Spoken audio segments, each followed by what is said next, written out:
아멘. 함께 기도하시겠습니다. 사랑의 아버지 하나님, 감사합니다.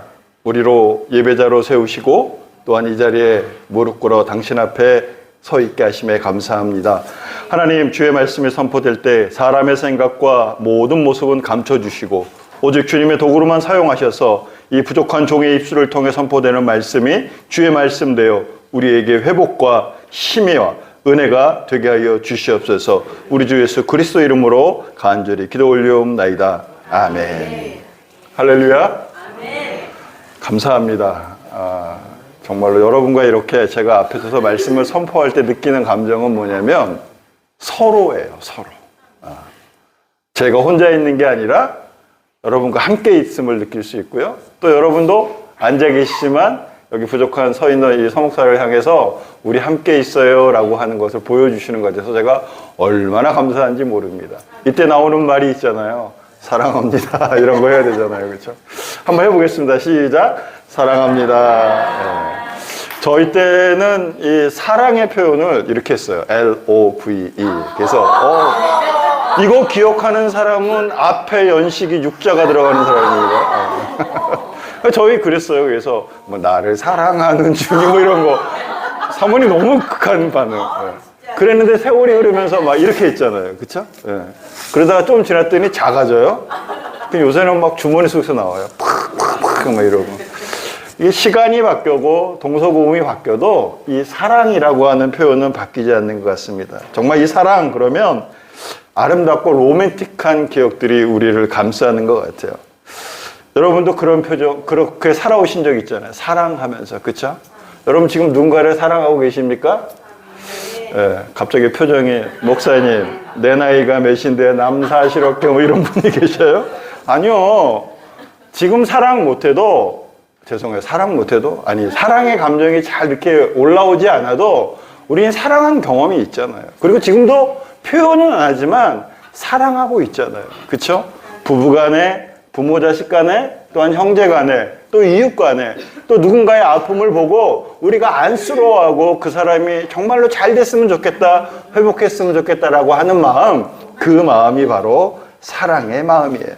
그런데 이 사랑은요, 고대 그리스 시대에도 존재하고 있었어요. 어떤 사랑으로 존재했냐면 이렇게 4가지 사랑으로 존재했어요. 먼저 남녀 간의 사랑을 얘기하는 에로스 사랑, 그 다음에 친구 간의 어떤 우정을 얘기하는 필리아 사랑, 그리고 부모 자식 간에 또는 그 부부 간에 가족 간에 일어나는 사랑을 스트로게 사랑, 그리고 신과 인간의 사랑을 의미하는 아가페 사랑으로 이렇게 분류하며 내려왔습니다. 굉장히 오래전 그리스 철학자들이 선정한 사랑의 기준이에요. 요새는 뭐 이것이 6가지, 뭐 8가지도 분류되는데 크게 이 4가지 범주를 벗어나지 않는 것 같습니다. 사랑하는 여러분, 지금 여러분은 어떤 사랑을 하고 계십니까? 에로스 사랑, 필리아 사랑, 스트로게 사랑, 또 아가페 사랑, 이 모든 것이 다 우리에게 필요하지만 전 특별히 새해를 맞이해서 여러분이 하나님과의 사랑인 이 아가페 사랑이 더욱더 넘쳐나기를 주의 이름으로 축원합니다. 그런데요, 이 사랑이 시대에 따라 그 기준이 변화하고 있어요. 예전에는 모든 사랑의 대상이 있었습니다. 그래서 상호작용, 아까 제가 그 설교 서두에 얘기한 것처럼 여러분과 저와 서로라고 하는, 내가 당신과 함께 있어요 라고 하는 사랑의 대상, 주고받는 사랑이 당연한 것이었어요. 그런데 세상이 자기 중심적으로 변하다 보니 상대방을 생각하고 상대방을 존중하기보다는 내가 우선되는 거예요. 그러다 보니까 사랑도 남을 위해서 희생하는 사랑보다는 나를 인정해주는 사랑에 더 갈망하고 있어요. 지금 늘어나는 그 부부간의 이혼, 정말 그게 사랑의 결과일까요? 나를 사랑해, 내가 중심이 되는 사랑의 부작용은 아닐까요? 부모 자식 간의 관계도 마찬가지입니다. 특별히 부부가 이혼할 때 옛날에는 서로 자녀의 양육권을 가지려고 싸웠잖아요. 법정 다툼도 하고. 근데 요새는 어떤 뉴스가 들려옵니까? 서로 안 키우겠대요. 정말 안타까운 현실 아닐까요? 왜 그렇습니까? 사랑의 주체가요, 상대방이 아니라 내가 된 거예요. 그러니까 나를 사랑해주면 그게 사랑이에요. 나를 인정해주면 그게 저 사람이 나를 사랑하는 거구나 라고 생각을 합니다. 그러니 전통적으로 이해했던 이 사랑이 파괴되고 연인 간에 또한 가족 간에 또는 심지어 하나님과 나의 사랑의 관계조차도 내가 중심이 되는 거예요. 그러니까 내 기도를 안 들어주시고 내가 원하는 대로 상황이 열려지지 않으면 뭐라고 얘기해요? 하나님 나를 사랑하지 않나 봐. 정말 죄송합니다. 그런 어떤 마음 든 적 있잖아요. 교회도 마찬가지입니다. 교회 안에 왔을 때 성도 간의 사랑도 그렇습니다.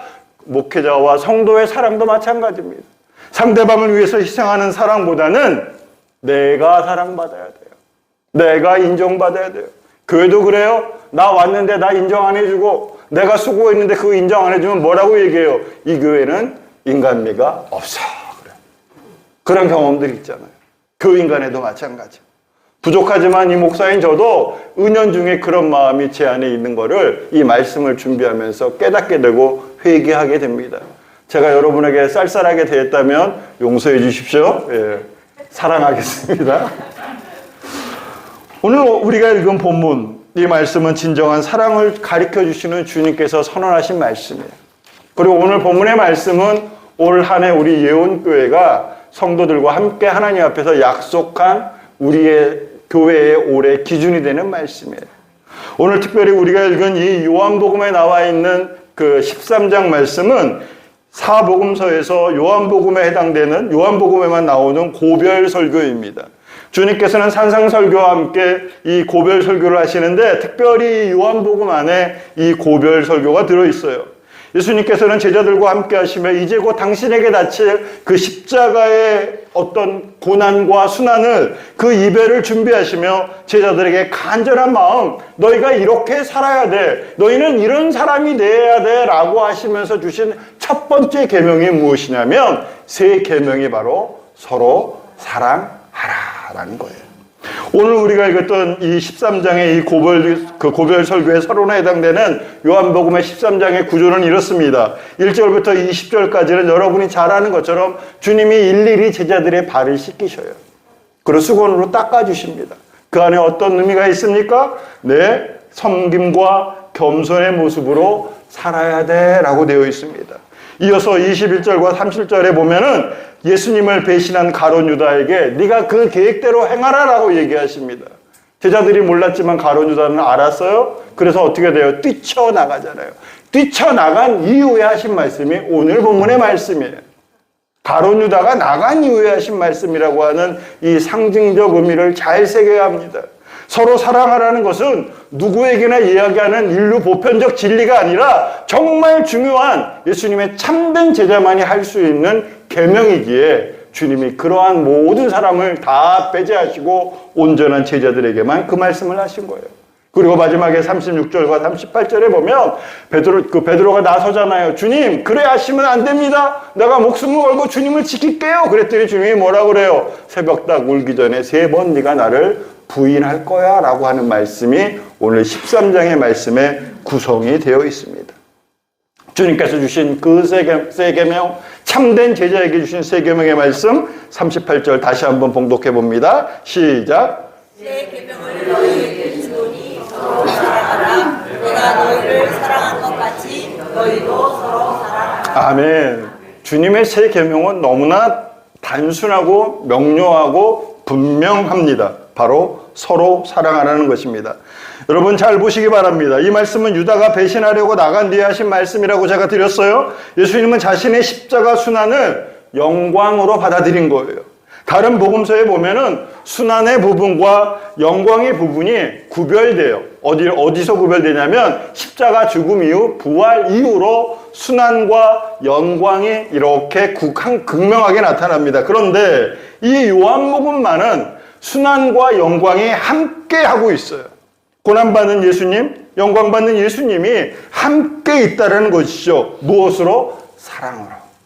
그래서 여러분 한번 보십시오. 현재의 고난이 미래의 영광이 아니라 하나님의 계획에 순종하면 지금 일어나는 일이 고난이라 할지라도 그것은 하나님 앞에서 영광이라는 거예요. 왜? 사랑이기 때문에.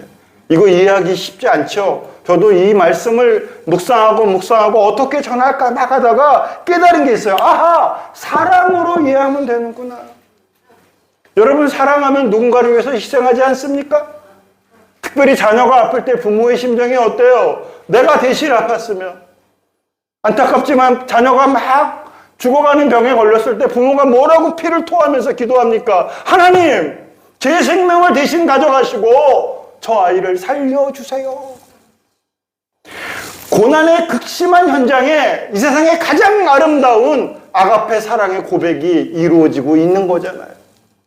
오늘 주님이 서로 사랑하라는 이 말씀, 특별히 십자가를 앞두고 이 말씀을 왜 하셨냐면 주님이 죽으시는 십자가 사랑의 목적이 우리를 사랑함에 있기 때문입니다.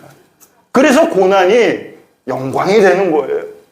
그래서 이 사랑이 우리 안에 있지 않냐면 우리의 신앙은요, 맨날 고난 앞에 한탄하고 원망하고 불평할 수밖에 없는 것입니다.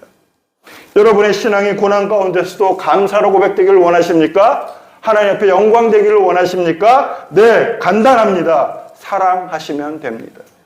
어떻게 해요? 서로 사랑하면 됩니다. 사랑하는 여러분, 주님의 가르침을 따라 살아가는데 여전히 풀리지 않는 삶의 문제와 숙제가 우리를 둘러싸고 있을 것입니다. 그러나 기억하십시오. 하나님이 나를 사랑하십니다. 주님이 나를 사랑하셔서 십자가에 죽으시고 부활하셨습니다. 그 사실을 믿고 있다면 오늘 여러분에게 닥친 삶의 고난과 아픔과 이 모든 힘듦은 나를 사랑하시는 하나님의 증거임을 깨달아 주님 나를 회복시켜 주실 것이다 라는 고백으로 있기를 주의 이름으로 축원합니다.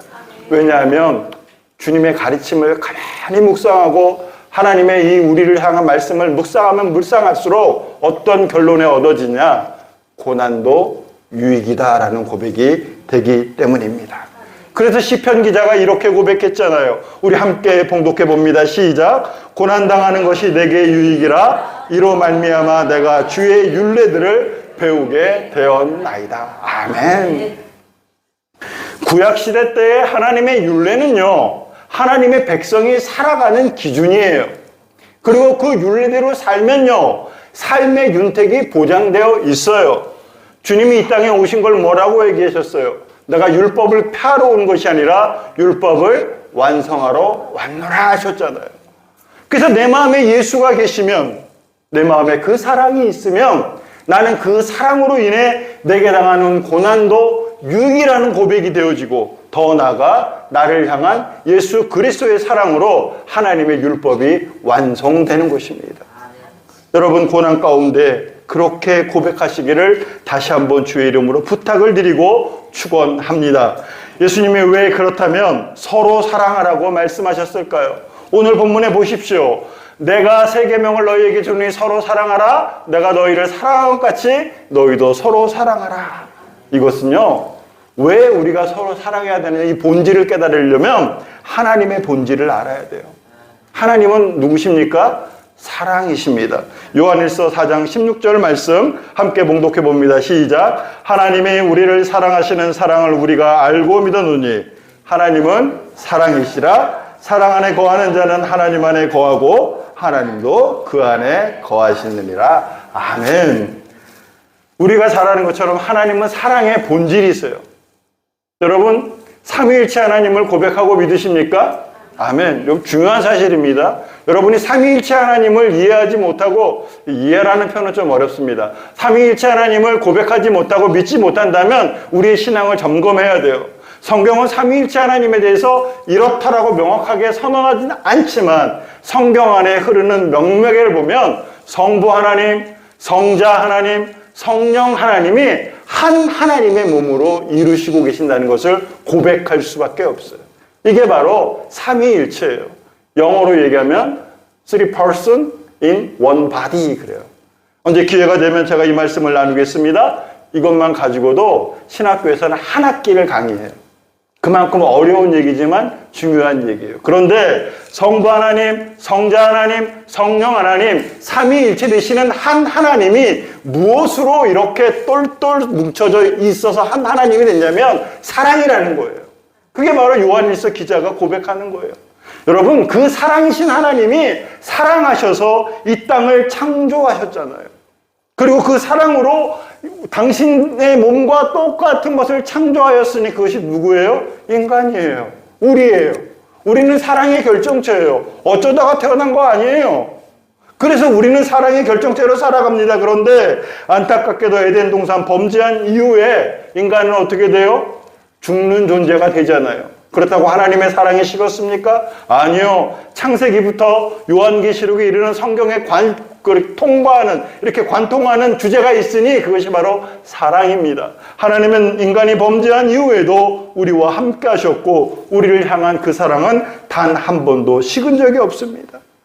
여러분 잘 아는 것처럼 인간이 범죄하여 물로 심판하실 때에도 노아의 가족을 통해서 인류의 면면을 이어가셨어요.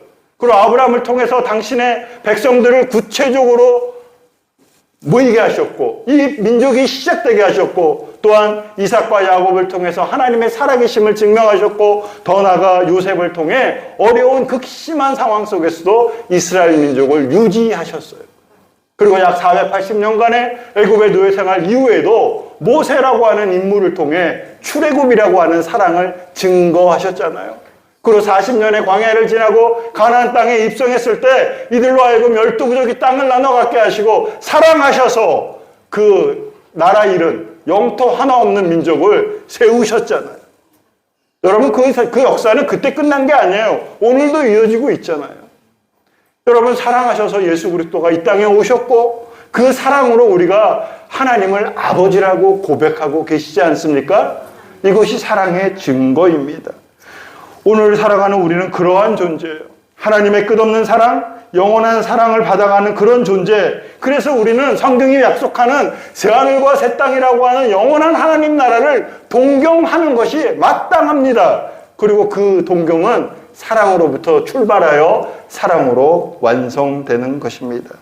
사랑하는 여러분, 서로 사랑하라는 말은 권면의 말씀, 교훈의 말씀 수준이 아니에요.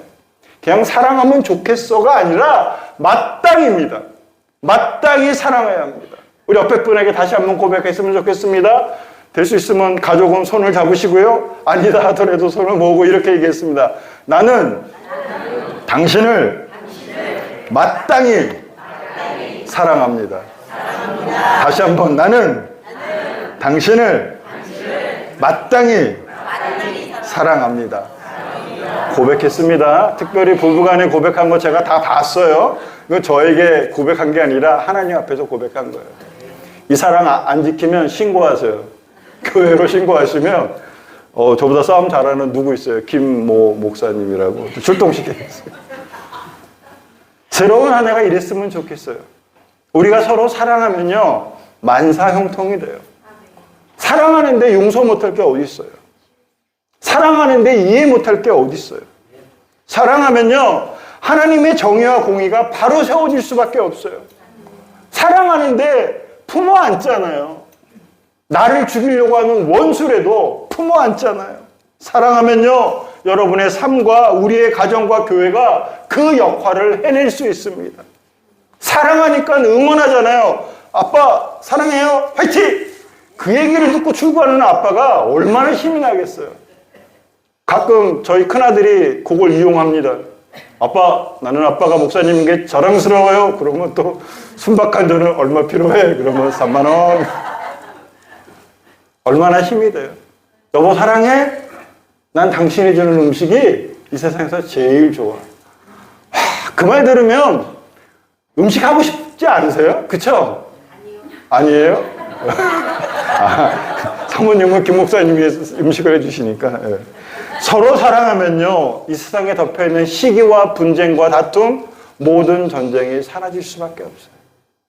사랑하면 그곳이 하나님 나라가 되기 때문입니다. 이것이 사랑의 놀라운 결과예요. 그런데 우리의 실상은 어떻게 됐습니까? 그 사랑이 변질되었고 그렇게 서로 사랑하는 것이 아니라 사랑의 주인공이 내가 돼야 되고 사랑이 상대방이 아닌 내 기준은 나만을 사랑하고 이 범주 안에 들어와야지 사랑이라고 얘기합니다. 그래서 부부가 살아도 부모 자식 간에도 교회 안에도 이 사랑이 변질되어 제 역할을 감당하지 못하는 안타까운 현실을 살고 있는지도 모르겠어요. 어느 노부부가 TV 프로그램에 출연했어요. 퀴즈 프로그램에. 퀴즈 프로그램에 딱 나와서 서로 퀴즈를 맞히는 거예요. 이제 문제가 나왔습니다. 문제가 천생연분이에요. 그랬더니 할아버지가 할머니에게 이렇게 얘기합니다. 할망구 잘 들어.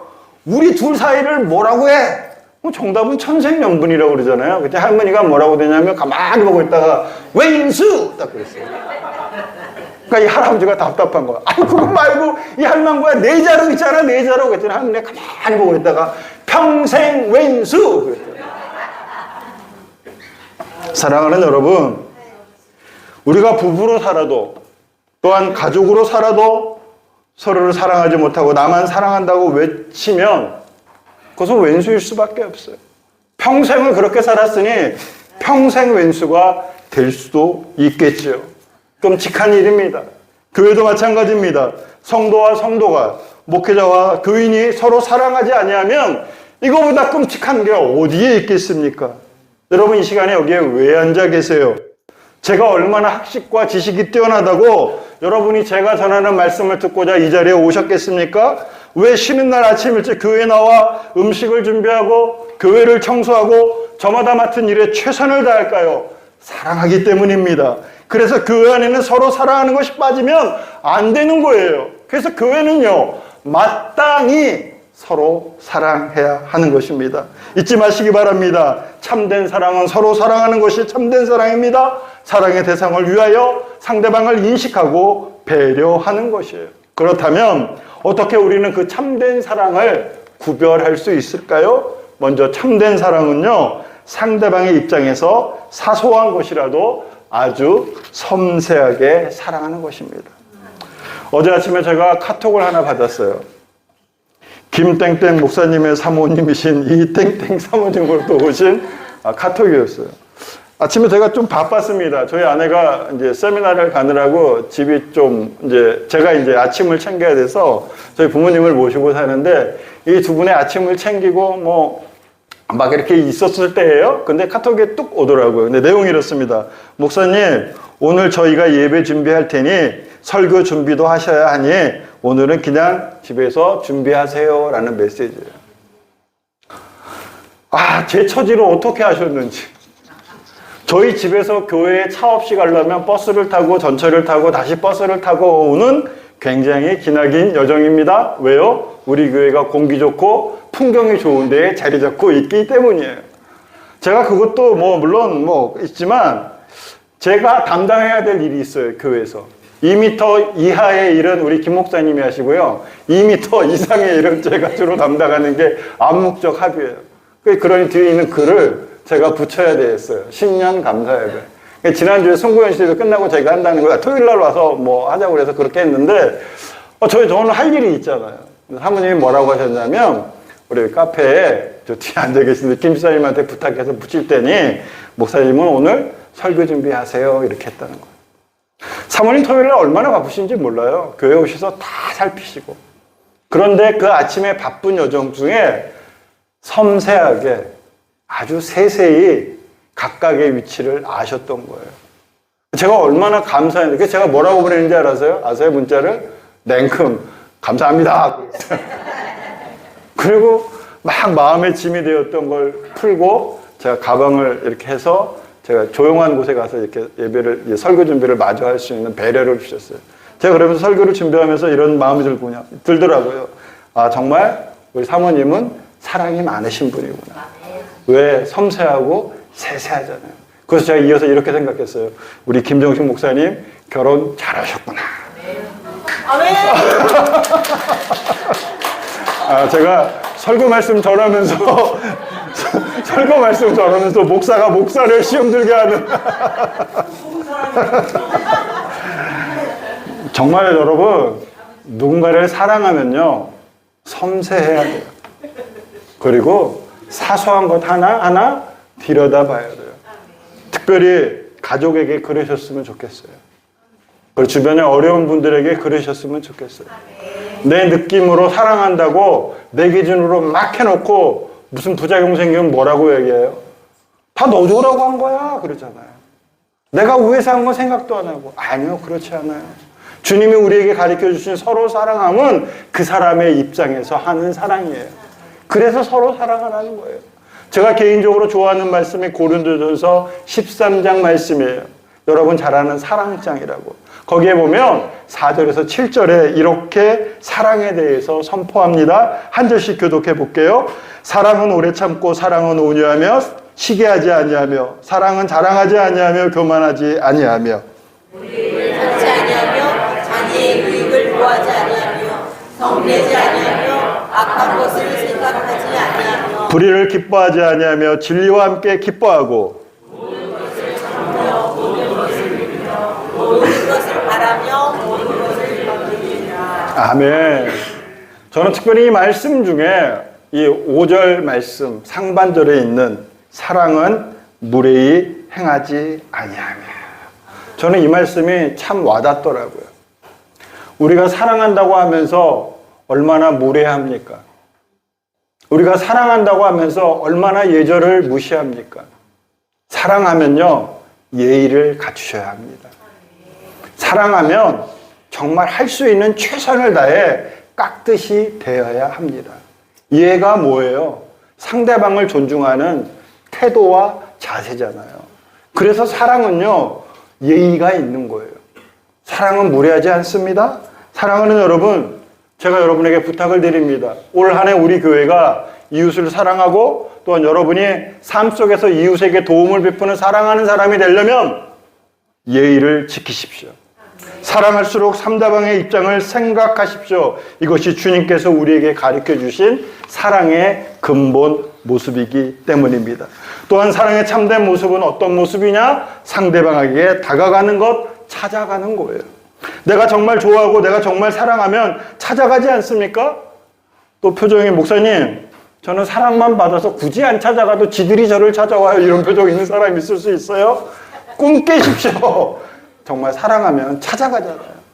우리 막내가 지난주에 캠프를 떠나느라고 공항에 배웅을 갔습니다. 그 새벽에 추운 날 10대 여학생들이 막 빡빡한 거예요. 그래서 뭔 일이야? 그랬더니 자기들이 좋아하는 연예인이 해외 공연을 가려고 공항에 오는 걸 보려고 나와 있는 거예요.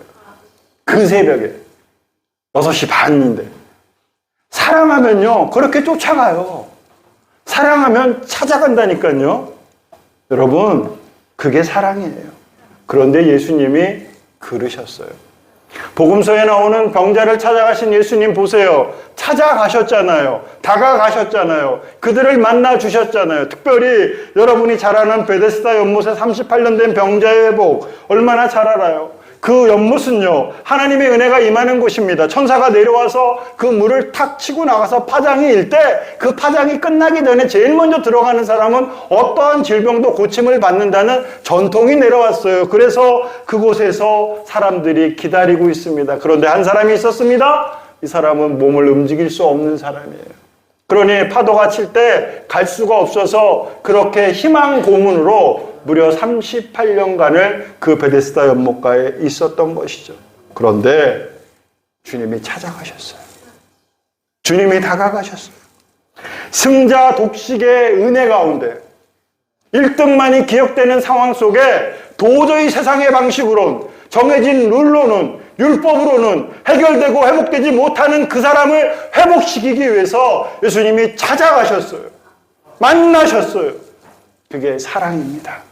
사랑하는 여러분, 사랑은 그런 것이에요. 여러분, 어려운 이웃을 찾아가야 합니다. 가만히 앉아서 때로는 승자 독식의 원리에 따라 우리가 이런 거를 할 테니 필요한 사람 오세요. 그렇게 편하게 베푸는 사랑, 우리 이제 그만했으면 좋겠어요. 특별히 우리 교회가 베푸는 이웃을 위한 사랑은 그런 사랑 아니었으면 좋겠습니다. 그것은 김정신 목사님이 항상 강조하신 거고 저도 같이 고백하는 겁니다. 우리의 사랑은 찾아가는 것입니다. 우리의 사랑은 발견하고 다가가는 것입니다. 그럴 때 참된 사랑의 기적이 납니다. 포기한 생명이 다시 힘을 얻고 용기를 낼 수 있기 때문입니다. 그렇다면 우리가 어떻게 그 사랑으로 살아갈 수 있을까요?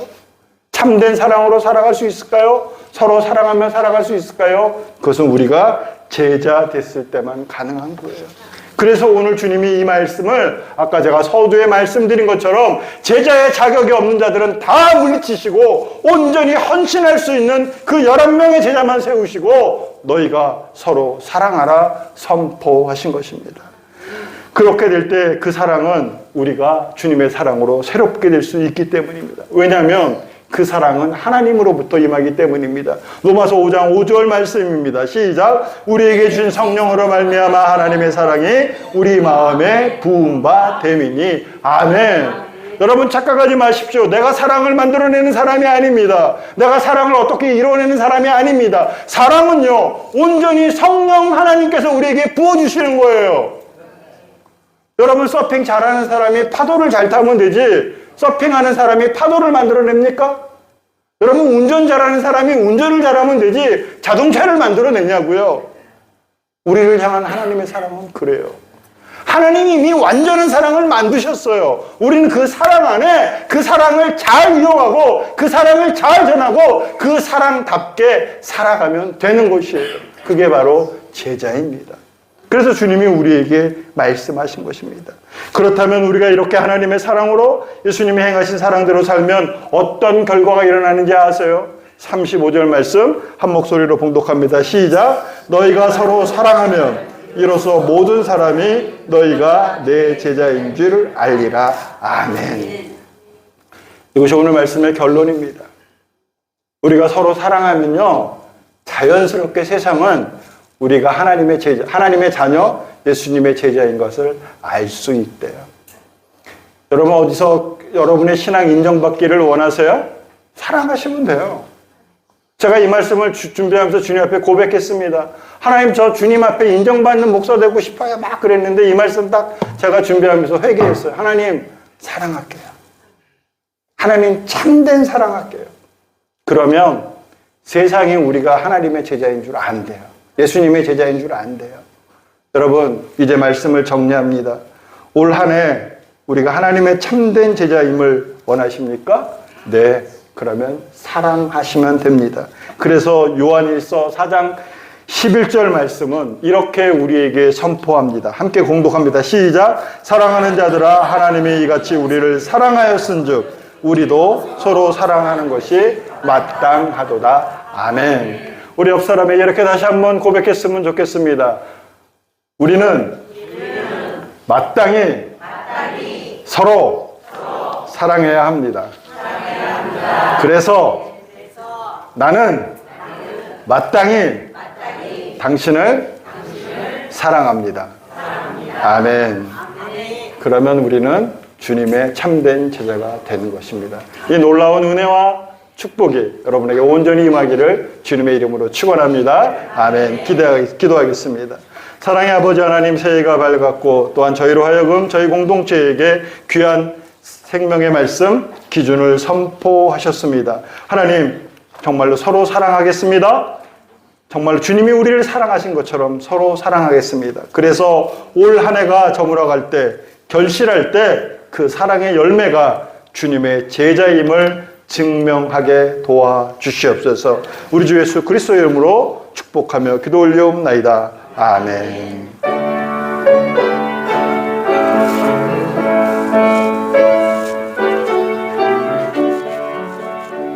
이제는 우리 주 예수 그리스도의 은혜와 하나님 아버지의 무궁하신 사랑하심과 성령님의 감화감동 인도하심이 오늘 참된 제자인 우리를 향해 선포하신 서로 사랑하라는 그 말씀 붙들고 올 한 해 살기로 결단하는 우리들 위해 이 교회 위에 이제로부터 영원토록 함께 하시기를 간절히 축원하옵나이다. 아멘.